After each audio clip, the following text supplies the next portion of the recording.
Asia cup ও Asian games দুই বড় মঞ্চের জন্যই দল ঘোষণা করেছে পাকিস্তান। কাদের নিয়ে সাজানো হলো পাকিস্তানের স্কোয়াড, চলুন জেনে নেওয়া যাক। পাকিস্তান নারী ক্রিকেট দল এশিয়ান কাপ ও এশিয়ান গেমসের জন্য 15 সদস্যের স্কোয়াড ঘোষণা করেছে। সবচেয়ে বড় খবর, দুই টুর্নামেন্টেই পাকিস্তানকে নেতৃত্ব দেবেন ফাতিমা শানা।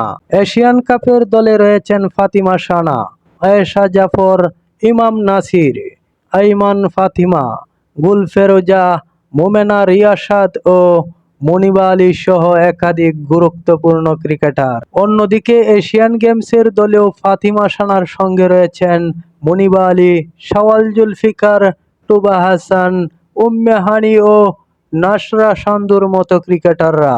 এশিয়া কাপে পাকিস্তান রয়েছে গ্রুপ এতে, যেখানে তাদের প্রতিপক্ষ ভারত, থাইল্যান্ড, হংকং ও চীন। টুর্নামেন্টটি 28 আগস্ট থেকে 13 সেপ্টেম্বর পর্যন্ত দুবাইয়ে অনুষ্ঠিত হবে। আর এশিয়ান গেমসে পাকিস্তান নারী দলেও পদকের লড়াইয়ে নামবে।